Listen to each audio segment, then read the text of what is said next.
both Chelsea and Manchester United in action. Manchester United taking on West Ham. A lot of talk ahead of this game about United's goalkeeper, David de Gea, of course, making a couple of high-profile errors in that FA Cup semi-final defeat against Chelsea. Stevie, simple question, I suppose. Do you start him if you're Ole? Yes, I do. Listen, from a coach's point of view, the first thing you do is you go and see the goalkeeper coach and say, where's this guy's head at? And if he says, look, his head's fine, he understands he's made mistakes, but his head's fine, you then ask him, would you play him? And then, regardless of what he says, then you make a decision. And you ask yourself a question. Honestly, that's how it works. You include everybody, but at the end of the day, you're the one that makes the decision. So and the final question you ask yourself is... Go on, Steve. No, you ask yourself, 2 games to go, 2 wins, we're in the Champions League. If I need a goalkeeper, I've got 2 keepers and I need a save between those 2 games to get us over the line, who do I think is going to make it? Do I think Romero makes it, or do I think De Gea makes it? And if I'm Ole, I'm still going to say I think De Gea makes that save. And so you play him. Shaka?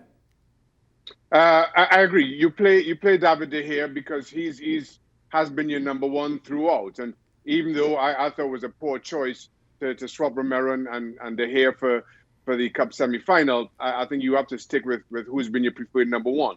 And just as we may have questions about David de Gea and where his head is at, as Stevie put it, similarly with Sergio Romero, who's played in the FA Cup up until this point, and then you leave him out, unless the plan all along, and that plan you spoke to Romero about was to play De Gea in the Cup and then Romero in the league games, then I think you have a similar concern around Sergio Romero and where his head is at. At the same time, I don't doubt for a minute that if you call him in, he is absolutely professional about what he does. But right now, he's looking at Solskjaer kind of concerningly, given how he's treated over recent days. Stevie, you've played, of course, in front of some great goalkeepers, some not so great goalkeepers, keepers that had dodgy spells. How does it affect defenders when your goalkeepers are going through this sort of run? Well, fortunately, the mistakes were few and far between. And it's not really... Listen, if a goalkeeper makes howlers like 3 or 4 games in a trot, then I would suggest, because I've never been in that position, I would suggest that every time the ball goes anywhere near the goal, you're going to panic. So I don't think it's reached that stage yet. Yes, you know the mistake is there. It is possible it can happen, but it's not in the forefront of your head, and it shouldn't be. You know, you should be concentrated on doing your own job, and if you're a true professional and a good player, and Maguire and Lindelof are, then they won't be thinking about De Gea. They'll be thinking about what job they have to do. Do you change anything if you're De Gea, Shaka?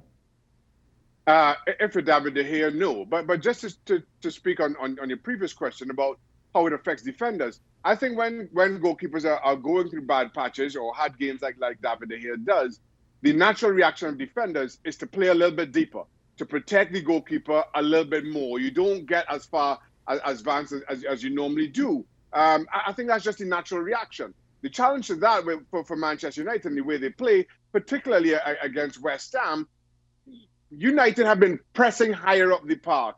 And if all of a sudden there's a bigger gap in between midfield and defense, I don't feel they're anywhere as effective in what they're trying to do. Final game, of course, against Leicester City. Similarly, given the pace that Leicester City play with, I just feel it throws everything off sync for Manchester United. But as far as David De Gea goes, no, you just try to do the basics as best you can. You hope to get and take a nice early shot. That's rather simple and just warms the hands a little bit. You come and you take an early cross and you try to build on that. Predictions, United win, Shaq? Dan, I think... Go on, Steve, quickly.